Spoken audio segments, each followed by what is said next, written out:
Halo semuanya, sesi ini kita akan membaca Alkitab di Ibrani pasal 10 mulai ayat 1 sampai 10 kita baca bersama.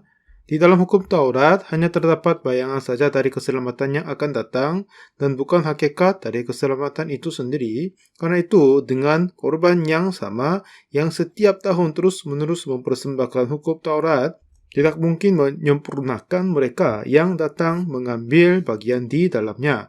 Sebab jika hal itu mungkin, pasti orang tidak mempersembahkan kurban lagi, sebab mereka yang melakukan ibadah itu tidak sadar lagi akan dosa setelah disucikan sekali untuk selama-lamanya. Tetapi justru oleh korban-korban itu, setiap tahun orang diperingatkan akan adanya dosa. Sebab tidak mungkin darah lembu jantan atau darah domba jantan menghapuskan dosa. Karena itu, ketika ia masuk ke dunia, ia berkata, korban dan persembahan tidak engkau kehendaki, tetapi engkau telah menyediakan tubuh bagiku.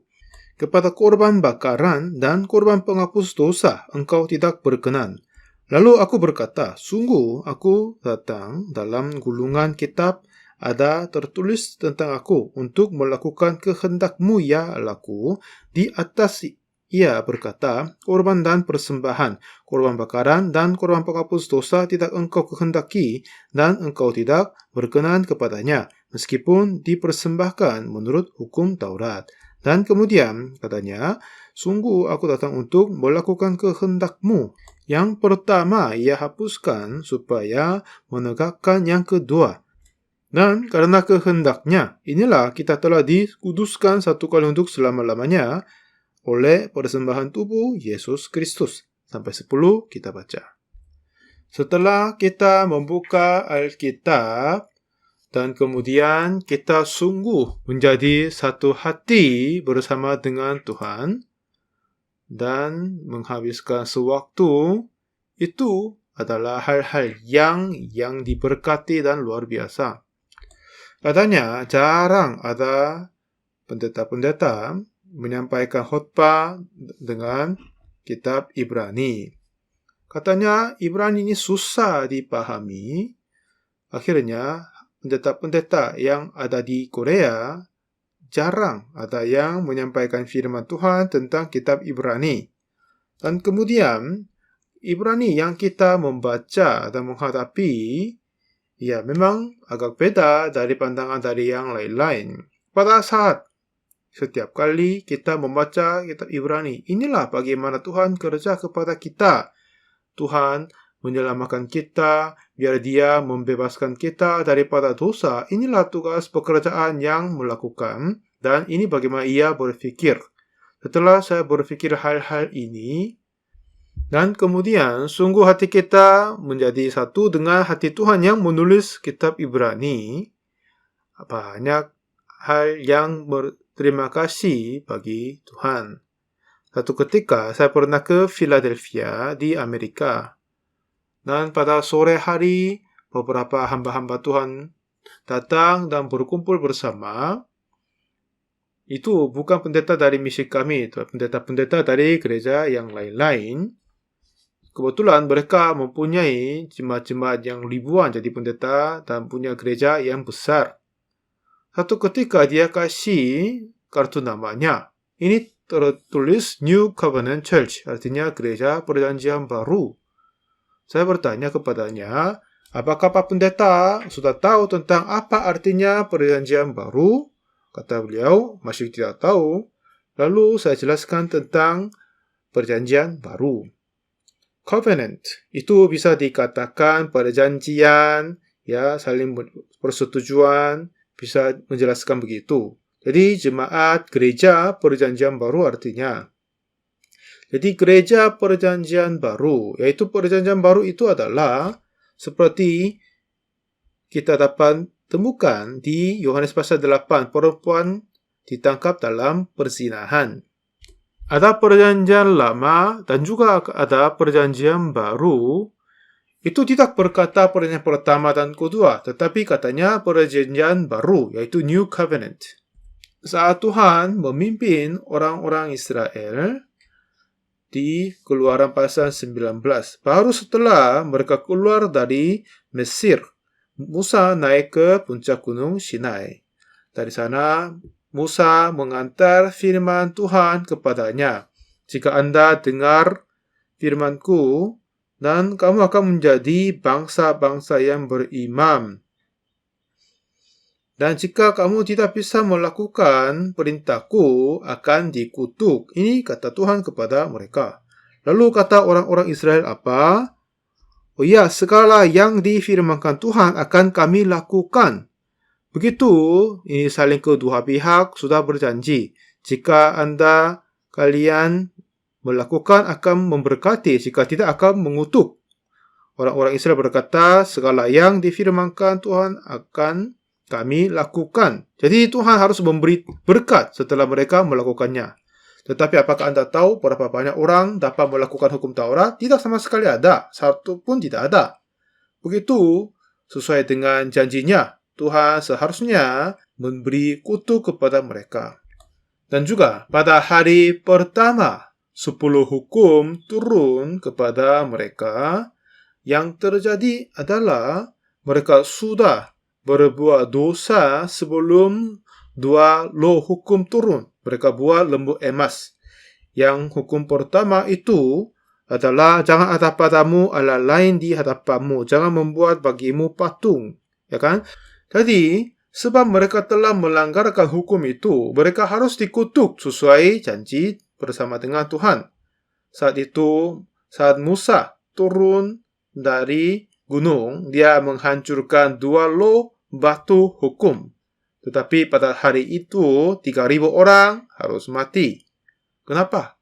Mereka sudah berjanji tentangnya. Jika menjaga akan diberkati, jika tidak akan dikutuk. Sesuai dengan hukum Taurat ini, fungsinya begitu.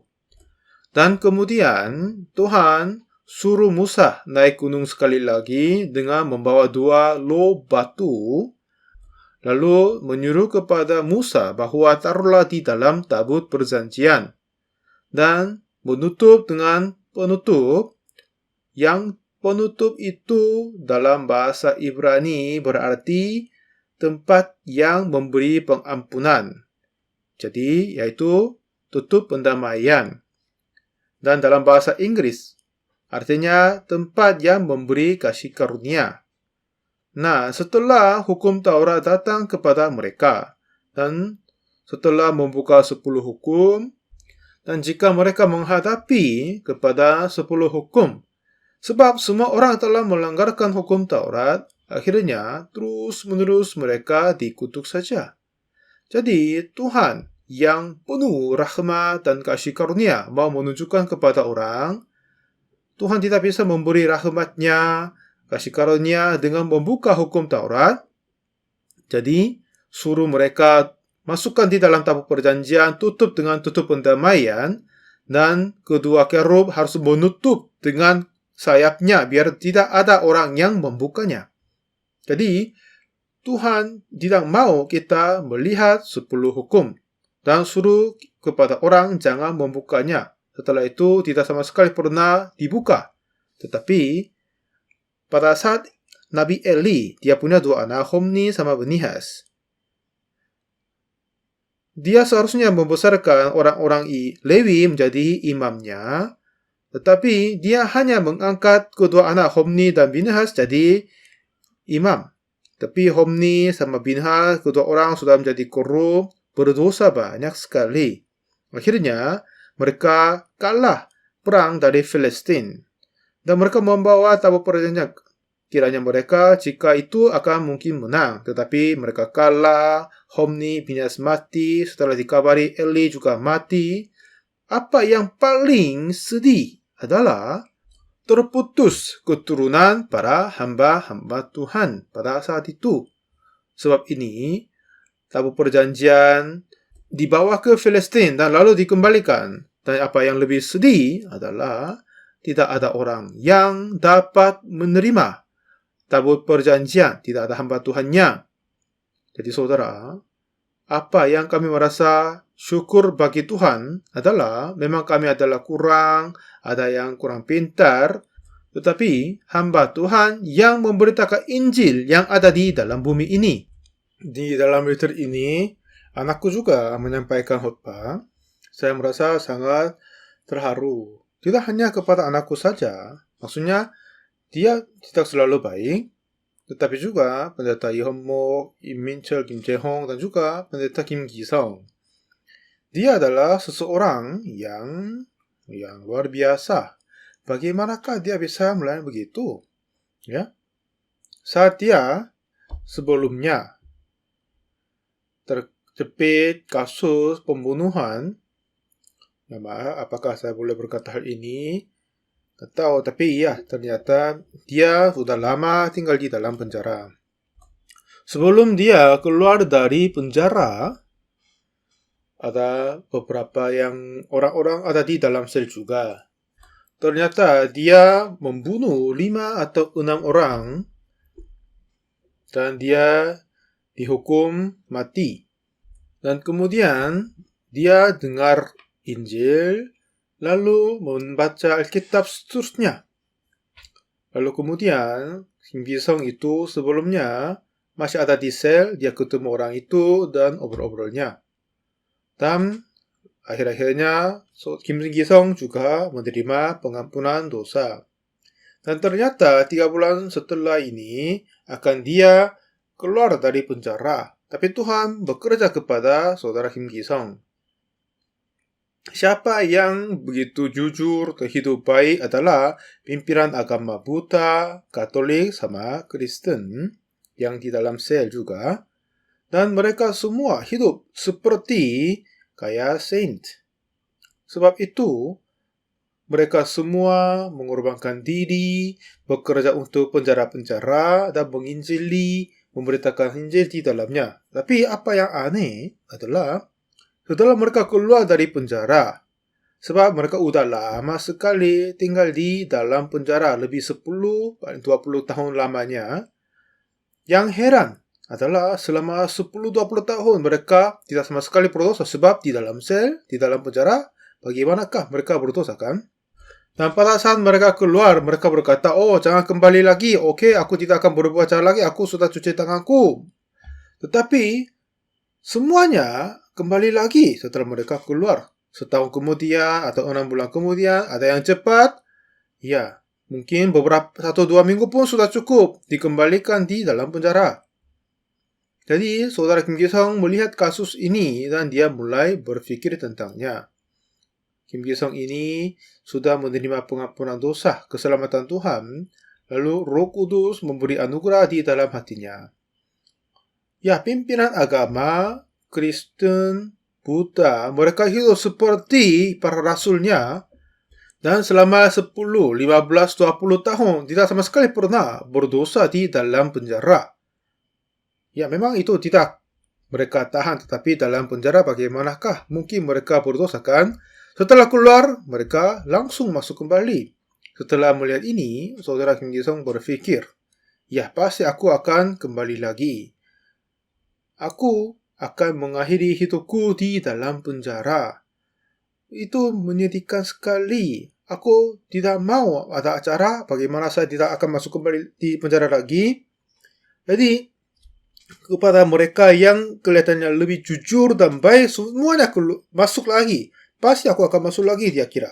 Kemudian dia berpikir lagi, bagaimana aku bisa tidak akan berdosa dan masuk kembali lagi, tapi pasti tidak akan ada jalannya. Waduh, aku akan mengakhiri hidupku di dalam penjara. Aku tidak bisa. Aku tidak mau masuk ke penjara lagi, dia kira. Tapi akhir-akhirnya dia berpikir bahwa jika ada seseorang bisa membantu aku, itu akan mungkin baik. Dia baru saja terima pengampunan dosa, tapi tidak tahu apa-apa tentang kekristenan. Yang memberitakan Injil kepadanya, yang pembunuh itu sudah dihukum mati, dan kemudian dia memberikan buku, ini bagaimana aku menerima pengampunan dosa, yang tulis dariku, dia baca dan menerima pengampunan dosa. Dia membaca sepanjang malam. Pada hari pagi, matahari terbit, dia merasa sangat berbahagia, syukur bagi Tuhan, karena semua dosanya telah diampuni. Setelah itu, dia cari siapa yang penulis dan temukan namaku dan tulis surat kepada saya. Dan dia tulis, ini apa kasus saya, apakah Pak Pendeta bisa membimbing saya? Lalu saya berkata, iya baik, suruh datang ke saya. Lalu dia menulis surat kepada ayahnya.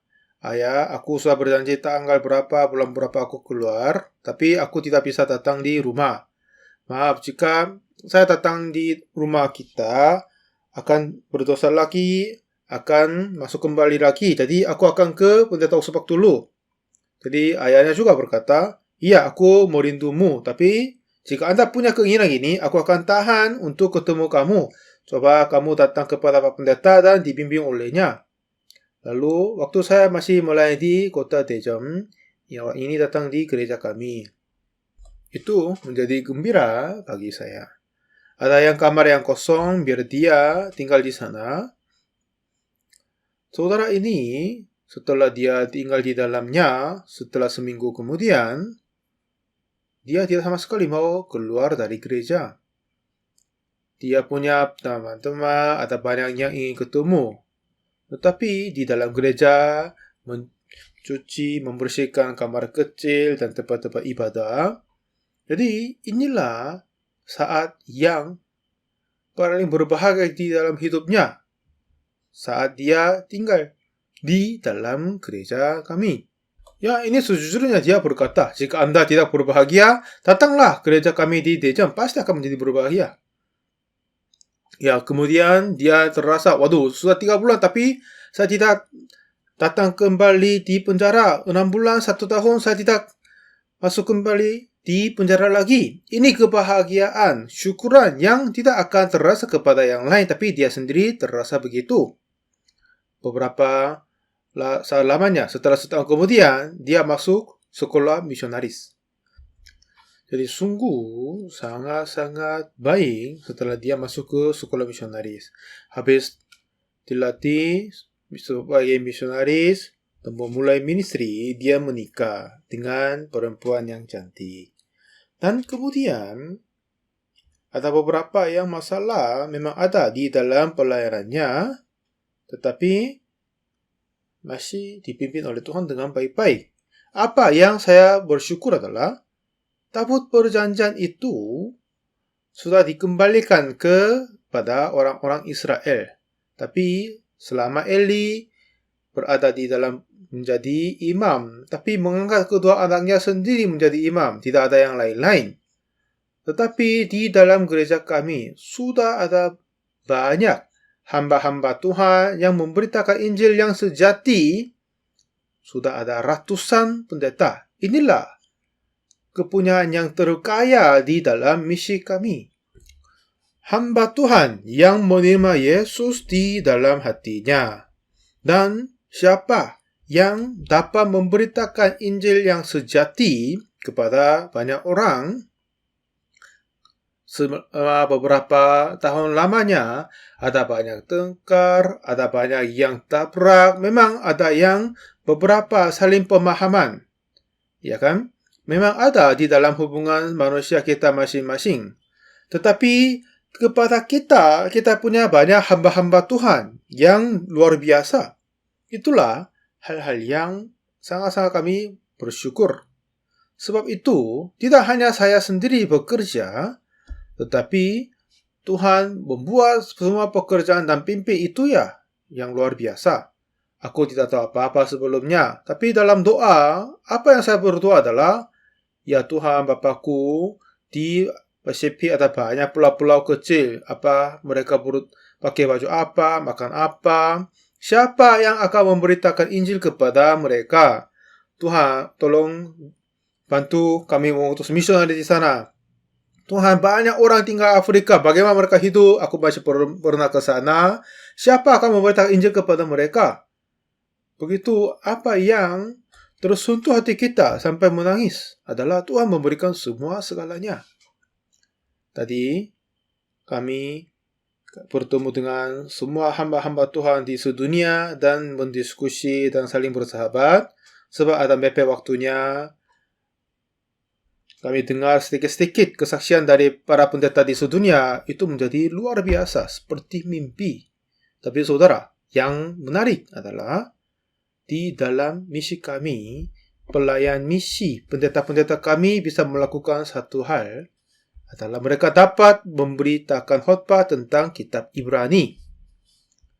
Tidak ada pendeta-pendeta di Korea tahu tentang Ibrani seperti yang kami. Kiranya mereka Ibrani adalah sulit dipahami. Mereka tidak mau memberitahu khotbah tentangnya. Tapi misi kami, jika suruh membaca dan sampaikan khotbah tentang Ibrani, banyak yang mau katakan, ya ini Samuel Kim, pendeta ini masih muda, masih dia belum bisa berbahasa Ibrani, tapi khotbah tentang Ibrani bisa, ya kan? Bahasa Ibrani masih belum, tapi khotbah tentang kitab Ibrani sudah bisa.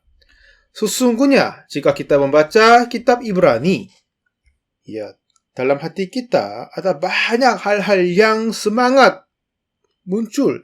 Waduh, mereka tidak tahu firman ini. Mulai ayat 1, di dalam hukum Taurat, hanya terdapat bayangan saja dari keselamatan yang akan datang, bukan dari hakikat dari keselamatan itu sendiri. Jadi, banyak orang-orang Kristen akhir-akhir ini, mereka tidak bisa mengerti ayat 1, Ibrani 10 ayat 1 hingga bisa mengerti mereka. Apa maksudnya hukum Taurat bukan hakikat dari keselamatan itu sendiri? Banyak orang tidak mengerti hal ini. Ya, 10 hukum harus melakukan, tapi maksudnya apa? Bukan hakikat dari keselamatan itu sendiri. Mereka tidak bisa mengerti. Kiranya mereka melakukan 10 hukum adalah kehidupan rohani yang baik.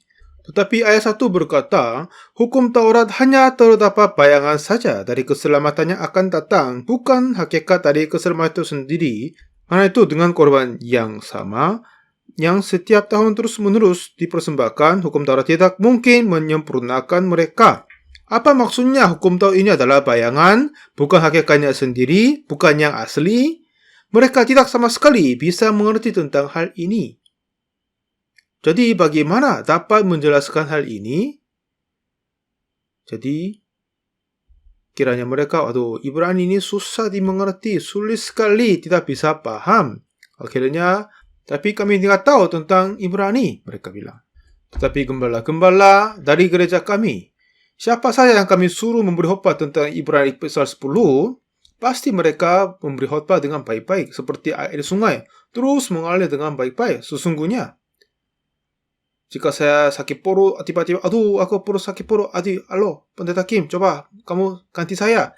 Pasti dia akan memberi khotbah bagus sekali. Pendeta Lee, pendeta Kim, siapa saja yang menyuruh kepadanya, akan menyampaikan firman Tuhan. Luar biasa. Sebab ini adalah hal-hal yang mudah dimengerti. Ada yang bilang, Ibrani susah dimengerti. Kenapa? Hukum Taurat menjadi bayangan saja. Ini cerita yang gampang. Hukum Taurat hanya dapat bayangan saja dari keselamatan yang akan datang, bukan hakikat dari keselamatan itu sendiri. Karena itu dengan korban yang sama, yang setiap tahun terus-menerus mempersembahkan, hukum Taurat tidak mungkin menyempurnakan mereka yang datang mengambil bagian di dalamnya. Biasanya hukum Taurat kita berpikir tentang 10 hukum. Dan hukum Taurat dapat dibagikan dan dijelaskan dengan banyak macam. Yang pertama, 5 buku kitab dari Musa, Kejadian, Keluaran, Imamat, Bilangan, Ulangan bisa berkata kitab hukum. Dan kedua, 10 hukum juga boleh dikatakan hukum Taurat, dan lain lagi, dan persembahan korban menurut hukum Taurat pun boleh berkata hukum Taurat. Jika kita berkata hal-hal demikian, kita bisa paham tentang hukum Taurat. Dan hukum Taurat yang dimaksud ayat ini tidak berarti 10 hukum, tetapi menurut hukum Taurat mempersembahkan korban kepada Tuhan. Nah, jadi katanya hukum Taurat bayangan saja, bukan hakikat dari keselamatan itu sendiri, kata Tuhan begitu, ya kan? Iya, ini bukan hakikat sendiri, tapi banyak gereja akhir-akhir ini mereka hanya fokus kepada 10 hukum dan katanya mereka berada di dalam kehidupan rohani. Saat saya ceritakan tentang hukum Taurat, pernah jelaskan di depan piano. Di Keluaran, pada saat Tuhan memberi hukum Taurat, Dan pada saat Musa menaruh dua tablet law di dalam tabut perjanjian, dibuat oleh kayu penaga, lalu membalut dengan emas murni, dan kemudian masukkan dua law hukum di dalamnya.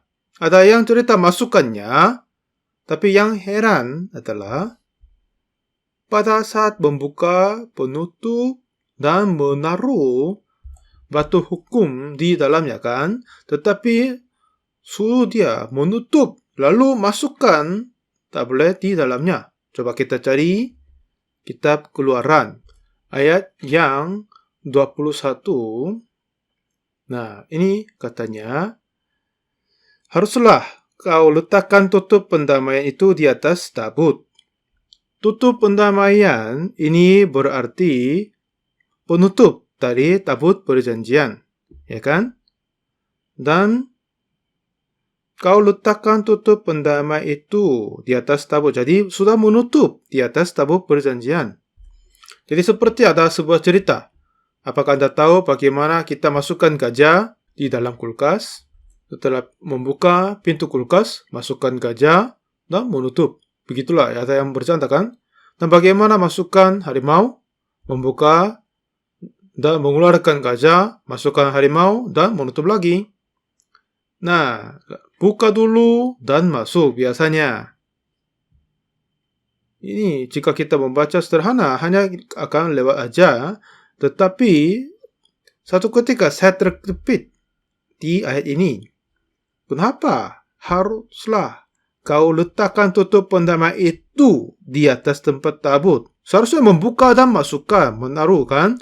Tetapi menutup dulu dan menaruh. Ini apa maksudnya? Bagaimana? Masukkan, menaruh di dalam dengan telah penutup. Lalu saya mulai berfikir setelah membuka dan menaruh law hukum di dalam dan menutup kembali. Dan ini dah melainkan, dan bagaimana menaruh dengan setelah ditutup? Bagaimanapun saya berfikir cara bagaimana nggak tahu, tetapi dengan satu tangan buka dan taruh di dalam secepat mungkin itu gampang, ya kan? Sebab ini, setelah membuka total dan menaruh law batu dan menutup kembali, kalau begitu akan kena 2-3 kali lipat lama. Tetapi menutup dulu dan sedikit buka dan taruh di dalam itu menjadi gampang, cepat sekali. Maksudnya apa? Seharusnya mengurangi jangka waktu menghadapi kepada hukum Taurat. Itulah apa maksudnya. Sudah bisa paham kan? Jadi setelah membuka total dan menaruh dua law batu hukum di dalamnya dan kemudian menutup kembali. Jadi lama untuk menghadapi kepada hukum Taurat. Tapi sedikit membuka tutup pendamaian dan taruh secepat mungkin. Itu gampang, cepat. Sebab ini Tuhan mau memberi berkat kasih karunia kepada kita. Jika dia menghadapi kita melalui hukum Taurat, tidak akan menyampaikan rahmat kepada kita. Sebab kepada hukum Taurat tidak ada kasih karunia. Tetapi bagi Tuhan ada rahmatnya. Jadi, untuk Tuhan memberikan rahmat kepada kita, menaruh law hukum dalamnya dan menutup tutup pendamaian. Dan tutup pendamaian itu tempat yang dimana Tuhan memberi rahmatnya. Yaitu penutup dari tabut perjanjian. Dan seperti, ya, kamu Oksupa, aku ingin ketemu kamu. Tetapi saya akan ketemu kamu di atas tutup pendamaian. Kenapa? Di mana hukum Taurat tidak ada. Di mana hukum Taurat disembunyikan. Tidak melihat hukum Taurat, hanya mau ketemu kamu juga. Aku tidak ketemu denganmu dengan hukum Taurat, tak mau ketemu kamu dengan tanpa hukum Taurat. Begitu Tuhan sudah tahu tentang kita. Begitu kasih Allah yang besar kepada kita, dan dia sudah tahu kami akan berdosa. Lalu Tuhan sudah berkata, jika Anda berubah semua hukumku akan diberkati, jika tidak akan dikutuk. Tetapi orang-orang Israel berkata, ya Tuhan, terima kasih banyak. Kami pasti akan melanggarkan perintah-Mu. Jika Engkau menghadapi kepadaku dengan hukum Taurat, pasti kita akan dikutuk. Jadi Tuhan menunjukkan belas kasihan kepada kami. Tolong memberi rahmat kepada kami tanpa hukum Taurat, tetapi kami ingin terima rahmat-Nya. Sebab jika ada hukum Taurat, seharusnya Tuhan harus menghukum.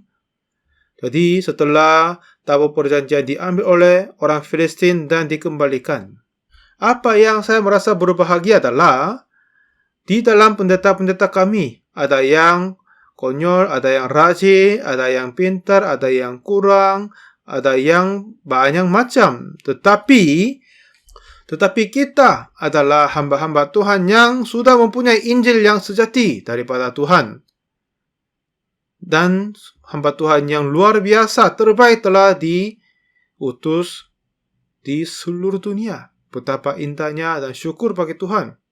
Ada beberapa cerita yang saya jarang berkata. Adalah tahun 971, ada seorang misionaris ajak saya pergi ke tempat yang lain. Jadi saya ikut dia. Kami turun di stasiun Bucheon. Ada seorang perempuan yang tinggi ada di sana. Saat itu kami kunjung rumah perempuan itu dan makan siang bersama. Apa yang kami ingat, ya masih sudah lupa. Tetapi ini dekat laut, akhirnya makanannya asing sekali. Ini tidak dapat dilupakan. Tahun 71 saya menikah. Dan tahun 72 istri saya sudah berbuat hal-hal yang banyak, yang baik. Tapi di antara itu apa yang terbaik adalah ia melahirkan anak perempuan yang tercantik di dunia bagiku. Sesungguhnya setelah anak perempuanku dilahirkan dan dapat anak laki-laki juga, waktu itu kami miskin sekali. Anak-anak saya juga sering tidak makan. Setelah saya menjadi seorang ayah dan istri saya menjadi seorang ibu, begitu kami hidup bersama. Tahun 72, anakku yang perempuan Unsuk lahir, dan tahun 74, anakku laki-laki Yongguk lahir, dan tahun 76 baru dilahir sekolah misionaris. Semuanya sangat-sangat bersyukur bagi Tuhan. Sering saya berkata hal-hal ini. Ada paman dari istriku, ada Dr. Im Yong-bin. Dia adalah seorang yang terkenal di Korea sebelumnya. Saya kunjungi dia. Saya bilang, aku mau memulai sekolah misionaris. Apa itu sekolah misionaris? Saya jelaskan semuanya. Dan yang bapak itu berkata, ya, pikiranmu, idemu luar biasa. Bagaimana Anda mempunyai pikirannya ini? Itu ya hal-hal yang luar biasa. Itu pasti akan menjadi baik-baik, luar biasa. Tetapi, aku sudah menjadi tua sekarang. Jika saya bekerja denganmu, tidak akan menjadi bantuanmu, tetapi akan menjadi hambatan bagimu saja. Walaupun saya tidak bisa bantu kamu, tapi mau berikan buku. Jadi, dia mempunyai banyak buku-buku yang dalam bahasa yang asli. Kepadaku yang banyak sekali. Hanya dapat buku daripadanya, lalu pulang. Begitulah kami mulai sekolah misionaris tahun 76. Awalnya 2 murid perempuan dan 3 murid laki-laki. Dan sampai sekarang, terus berjalan sekolah misionaris ini. Banyak hamba-hamba Tuhan yang berharga seperti yang emas Tuhan kasih kepada kami. Ini seperti mimpi bagi kami semua. Hari ini, banyak hamba-hamba Tuhan di seluruh dunia bertemu di online Zoom dan bersahabat bersama. Sekitar 1,5 jam kami bersahabat. Dan banyak yang mau ceritakan kesaksiannya dan apa yang terjadi. Tapi waktunya masih kurang. Tuhan yang kerja di dalam hati mereka. Dan banyak cerita tentang movie tentang Natalan kali ini juga. Apapun kami kerjakan, semuanya menjadi nomor 1 di seluruh dunia. Panduan suara yang kita punya menjadi nomor 1. Dan ketua sinode kita menjadi nomor 1 juga. Ya kan? Dan pendeta Oksupak, ya memang begitu juga.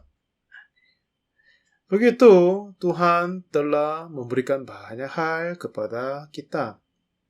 Tuhan mengasihi misi kita, itu tidak bisa menyangkal. Sering saya tanya kepada Tuhan, ya Tuhan, kenapa Engkau selamatkan aku? Di dalam bumi ini pasti akan ada banyak yang bagus melayani. Tapi kenapa Tuhan menyelamatkan aku yang pendek, jelek, yang orang yang tidak baik? Tapi kenapa Tuhan memilih aku dan menyelamatkan aku? Semuanya tidak akan menjadi masalah. Sebab semua hamba-hamba Tuhan yang luar biasa sedang bergerak di seluruh dunia. Seluruh dunia bergerak karenanya. Kali ini di Houston kami buat Christmas Cantata di Amerika, Houston. Pendeta yang sedang mulai di situ, Pendeta Park Song-deuk. Dulu dia juga tidak begitu baik. Awalnya tidak begitu dengar kata daripadaku juga. Ini sebelumnya dia yang begitu. Tapi sekarang saya dengar kesaksian daripadanya. Saat dia mempersiapkan Christmas Cantata. Dan aula yang terbaik di Houston adalah namanya Toyota Center. Itu tempat duduknya sekitar 10 ribuan. Besar sekali. Dan di dalam 10 ribu kursi-kursi itu, hanya beberapa di depan, tapi semuanya terisi. Sekitar lebih dari 10 ribu orang berkumpul. Beberapa hari sebelumnya, saya tanya kepadanya, "Hei, Anda, Brother Park, apa yang kau melakukan itu? Untuk sewa aula itu per hari cukup kena biaya lebih dari 1,5 miliar. Kira-kiranya akan lebih juga. Dan jemaah-jemaahnya hanya 20-30 orang saja. Tapi dia mulai kerja begitu besar. Dan di dalam kota Houston, ada banyak pendeta-pendeta yang ikut CLF dan diselamatkan. Dan para hamba-hamba Tuhan di sana, mereka dengar kabar bahwa kami mengadakan Christmas Cantata dan datang dan bertanya, apa yang kau siap? Tepatnya di mana? Toyota Center. Apa? Toyota Center itu yang besar? Oh iya. Berapa untuk sewanya? Oh ini katanya 1,5 miliar. Wah itu banyak ya. Jadi gerejanya kecil dia. Tapi pendeta-pendeta di sana mereka tulis cek dan kasih kepadanya. Ada yang kasih $1,500, ada yang $2,000, ada yang $3,000. Begitulah 1,7, 1,8 miliar rupiah sudah jadi. Dan untuk mengisi orang, 1,000-2,000 pun susah mengumpulkannya kan. Jadi mengisi dengan 10,000 orang, itu susah sekali. Tetapi para pendeta-pendeta mereka membawa semua jemaatnya, akhirnya sudah penuh 10,000 orang. Kemudian ada apa yang terjadi lagi? Adalah ketua dari CTN di Houston, dia datang kepadaku dan wawancarai saya. Lalu, dia merekam program-program daripada kami. Dan kemudian, dia mau sampaikan kepadaku. Pak Pendeta, saya mau sampaikan. Katanya dia asal dari Pakistan. Dan setelah dia pindah ke Amerika, lalu dia bertanggung jawab CTN di Houston. Di Pakistan, hampir semuanya orang-orang Islam. Tapi coba lihat foto ini. Dan di dalam fotonya, perkumpulan sekitar 100,000 orang. Dan mereka ini adalah percaya Yesus katanya. Pak Pendeta, saya meminta tolong kepadamu. Mari kita bareng ke Pakistan. Oh iya, baik, saya akan ke sana. Mari kita ke sana, saya bilang. Dia senang sekali. Dan masalah akhir-akhir ini adalah, tahun ini akan ke sana. Tapi masih belum bisa berbahasa Pakistan. Jadi jarang ada orang yang berbahasa Pakistan dari dalam Korea. Tapi bagaimana Tuhan akan mempersiapkan untuk penerjemah, kurang tahu. Tapi semua yang diatur oleh Tuhan. Nah, kata Tuhan, hukum Taurat hanya terdapat bayangan saja dari keselamatan yang akan datang dan bukan hakikat dari keselamatan itu sendiri. Bayangan dari mana? Bayangan dari Yesus Kristus.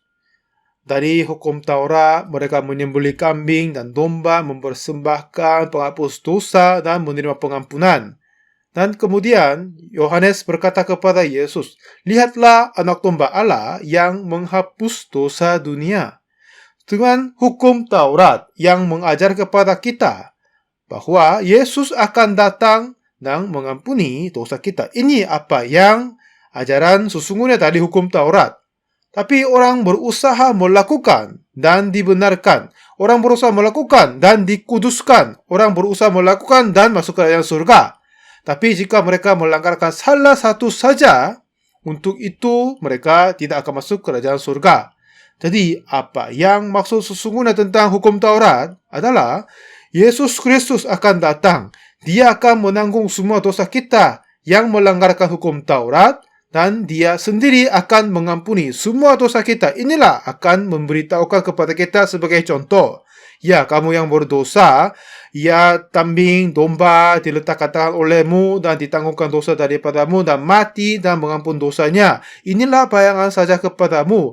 Kepadamu akan datang anak domba Allah. Anakku Yesus akan datang. Dia akan mati atas kayu salib dan dengan kematiannya semua dosa kita akan diampuni. Ini apa yang hukum Taurat menjelaskan. Tapi kita kurang tahu hal ini dan berusaha untuk melakukan hukum Taurat biar diberkati. Seperti orang-orang Israel, semuanya melanggarkan hukum Taurat. Akhirnya mereka dikutuk. Setelah kerajaan Daud sama Salomo yang luar biasa telah berlalu, dan kemudian mereka melanggarkan hukum Taurat, dan banyak yang ditawan, jadi Moab, Filistin, Asyur, akhirnya Roma, di mana-mana ditawan, ditangkap semuanya. Akhirnya mereka tinggal di dalam kutub.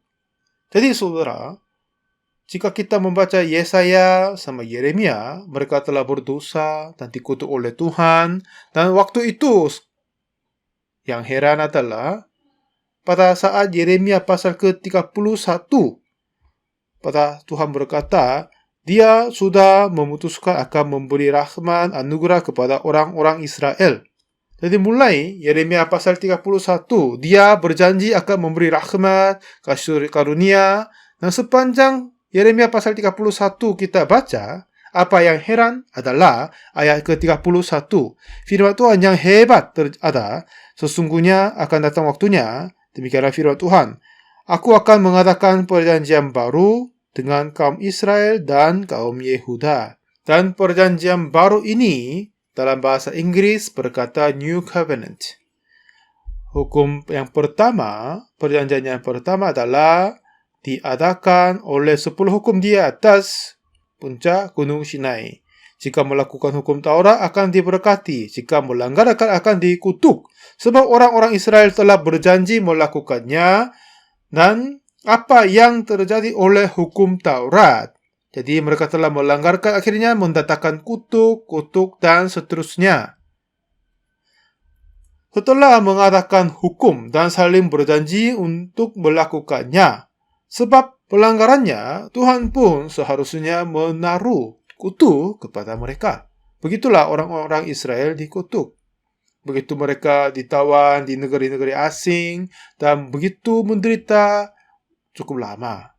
Lalu Tuhan tetap mengasihi kepada orang-orang Israel. Tuhan mengasihi kepada kita. Tuhan pun tidak senang kita berada di dalam kutub.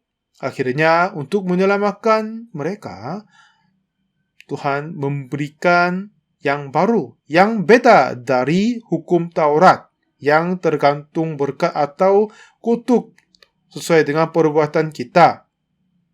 Awalnya Tuhan telah mengadakan 10 hukum dengan janji. Sebab ini di mana 10 hukum ditaruh adalah tabut perjanjian. Sekarang Tuhan mau memberikan New Covenant, perjanjian baru yang beda dari hukum Taurat. Sesuai dengan hukum Taurat, kita melakukan diberkati, jika tidak akan dikutuk. Tetapi tidak sama sekali ada yang bisa melakukan dengan baik-baik. Semuanya melanggarkannya. Akhirnya semuanya seharusnya dikutuk. Tetapi apa yang kita tahu adalah Yeremia 31 ayat 31. Sesungguhnya akan datang waktunya, demikian firman Tuhan, aku akan mengadakan perjanjian baru dengan kaum Israel dan kaum Yehuda. Perjanjian yang pertama, sesuai dengan perbuatan yang baik diberkati atau tidak akan dikutuk, yaitu 10 hukum. Sebab tidak sama sekali ada yang melakukan dengan baik-baik semuanya, jadi harus dikutuk. Tapi perjanjian baru ini adalah tidak karena perbuatan kita diberkati atau tidak. Sebab kita semua berbuat hal-hal yang tidak baik. Jadi Tuhan sendiri bekerja dengan hasilnya mau memberkati kita. Aku akan mengampuni kesalahan mereka dan tidak lagi mengingat dosa mereka. Inilah perjanjian yang baru, yang kedua. Dengan melakukan 10 hukum dan datang kepada Tuhan. Memang tidak ada yang bisa melakukannya sempurna, jadi akan dikutuk semua. Tapi Yeremia 31 ayat 31. Ini bukan maksudnya langsung memberi perjanjian baru, tetapi akan datang waktunya. Ia akan mengadakan perjanjian baru dengan kaum Israel dan kaum Yehuda. Akan datang waktunya, katanya kan? Ya, datang. Saatnya sudah tiba. Hari itu apa? Hari yang Tuhan mendirikan perjanjian baru, mengatakan perjanjian baru. Satu ketika Tuhan Yesus bertemu perempuan yang tangkap dalam perbuatan zina. Mereka berkata, Rabi, perempuan ini tertangkap basah ketika ia berbuat zina. Memang saat itu hanya hukum Taurat dari Musa saja. Jadi mereka bilang, Musa dalam hukum Taurat memerintahkan kita untuk melempari perempuan-perempuan yang demikian. Apakah pendapatmu tentang hal itu? Tuhan menulis 2 kali dengan jarinya. Yang pertama, Tuhan menulis 10 hukum dengan jarinya. Dan di mana Tuhan menulis sesuatu dengan jarinya kedua kali adalah Yesus menulis dengan jarinya di atas tanah. Kata dia apa? Aku akan mengampuni kesalahan mereka dan tidak lagi mengingat dosa mereka. Ya, perjanjian yang pertama tergantung perbuatan kita baik atau tidak. Tetapi perjanjian baru tidak terhubung dengan perbuatan kita baik atau tidak. Tapi Tuhan sendiri akan mengampuni kesalahan mereka dan tidak lagi mengingat dosa mereka. Dengan hukum baru ini, Tuhan akan menghakimi. Akhirnya kita semua dibenarkan. Jika kita dihakimi oleh hukum Taurat, kita semua akan dikutuk. Inilah kabar yang luar biasa. Ya kan? Aku mengampuni kesalahan mereka dan tidak lagi mengingat dosa mereka. Inilah demikianlah firman Tuhan. Jadi hukum Taurat kita harus yang berbuat hal-hal baik biar diberkati. Tapi perjanjian baru sesuai dengan perbuatan Tuhan sendiri kita diberkati. Tuhan sendiri mengadakan perjanjian baru. Aku akan mengampuni kesalahan mereka. Jika Tuhan tidak mengampuni dosa dan kesalahan kita, ya, Tuhan sendiri melanggarkan hukum ini. Jadi Tuhan sendiri akan dikutuk. Tapi Tuhan tidak sama sekali berbuat begitu. Dia sungguh mengampuni semua kesalahan dosa kita. Jadi Ibrani 10 ayat 1 berkata, di dalam hukum Taurat hanya terdapat bayangan saja dari keselamatan yang akan datang dan bukan dari kekat dari keselamatan itu sendiri. Jadi tidak karena bersembah korban, kambing domba, lembu, tetapi hanya Yesus sendiri mati karena dosa kita. Semua dosa kita telah diampuni. Bukan kita yang mengampuni dosa kita. Kita tidak boleh berusaha mengampuni dosa sendiri. Yesuslah harus kerja untuk pengampunan dosa kita. Jika kita mengikut campur, itu menjadi rusak. Yesuslah harus kerja untuk dirinya sendiri. Yesus sendiri dapat menyucikan kita dari semua segala dosa. Inilah kita harus percaya. Sebab banyak orang kurang tahu hal-hal ini, mereka masih berusaha banyak sekali untuk melakukan hukum Taurat untuk diberkati. Tetapi Tuhan telah memberikan Injil yang hebat ini kepada misi kita. Siapa saja yang di dalam misi kita bisa menceritakan hal-hal ini. Tapi masih banyak orang di dunia ini masih ada di bawah hukum Taurat, walaupun mereka sudah melanggarkan, masih berusaha tidak melanggarkan. Jadi sampai kematiannya mereka takut akan kematian. Banyak penatua, majelis yang melayani Tuhan untuk sepanjang hidupnya. Tapi saat kematian mereka takut sekali. Ya Tuhan, aku banyak dosa, ampuni para dosa, bagaimananya? Bilang gitu. John Atta Mills, mantan presiden di Ghana juga, Dialah seorang yang beriman sekali di Ghana, tetapi dia takut akan dosa. Sebab mereka semua berada di bawah hukum Taurat yang lama. Hukum Taurat hanya dapat bayangan saja dari keselamatannya akan datang, bukan hakikat dari keselamatan itu sendiri. Jadi, hukum Taurat ini adalah bayangan untuk Yesus Kristus datang dan mati atas kayu salib, dan begitulah mengampuni semua dosa kita. Seperti kambing domba lembu mati dan mengampun dosa kita, Yesus juga menjadi anak domba Allah. Dia sendiri mati atas kayu salib, dipaku di atasnya, dan pada saat itu semua dosa kita dihapuskan seputih salju. Lalu Yesus berkata kepada perempuan yang tangkap dari perzinahan, katanya, "Pak, aku pun tidak menghukum engkau." Jadi saudara-saudari kekasih Tuhan, iblis menutupi mata kita. Masih ada banyak yang menjadi hamba di bawah hukum Taurat. Tetapi saudara, mari kita semua membuka mulut dan menyaksikan, membuktikan firman Tuhan bahwa Yesus telah menggenapkan semua kehendak Allah di atas kayu salib. Kata terakhirnya, sudah selesai. Semua pekerjaan yang Tuhan mengampun dosa kita sudah selesaikan oleh Tuhan. Jika kita baca terus Ibrani 10, kita akan lanjut pada sesi selanjutnya. Bagaimana Yesus dapat mengampun dosa kita, bisa kita dapat lebih jelas. Sesuai dengan firman Tuhan di sini, Yesus sungguh mati atas kayu salib, semua dosa kita sudah berakhir. Inilah Injil sesungguhnya. Di dalam misi kita, semua pendeta-pendeta kami sudah mempunyai Injil ini. Negara manapun mereka pergi, ada banyak yang orang-orang diselamatkan olehnya, dan pekerjaan Tuhan jadi hebat sekali. Saya syukur bisa dapat memberitakan Injil seterusnya. Kita memuliakan Tuhan. Dan karena kehendaknya, inilah kita telah dikuduskan satu kali untuk selama-lamanya oleh persembahan tubuh Yesus Kristus.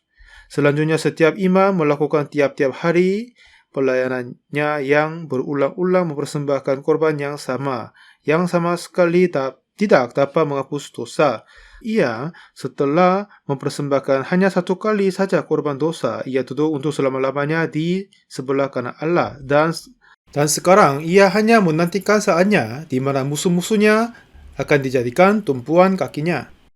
Sebab oleh satu korban saja ia telah menyempurnakan untuk selama-lamanya mereka yang ia kuduskan. Amin. Haleluya. Kita syukur sekali Tuhan telah memberi telinga bisa mendengarkan firman Tuhan ini. Setelah kita dengar firman Tuhan ini, bukan dari hukum Taurat, 10 hukum, tapi kita dapat diselamatkan olehnya. Jadi, betapa indahnya hal ini kan? Masih ada banyak orang berada di dalam hukum Taurat, anggap diri orang-orang berdosa.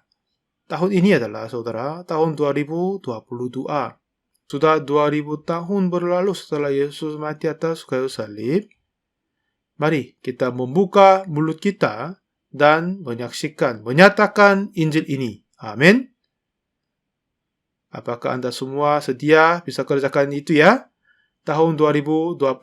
Mari kita mulai bersama-sama. Walaupun masih kurang, walaupun sepatah kata pun keluarkan dari mulutmu. Kalau begitu, Tuhan akan menyatakan, menggenapkan kehendaknya melalui mulutmu, dan kita akan diberkati seterusnya. Terima kasih banyak. Mari kita berdoa. Tuhan, terima kasih banyak.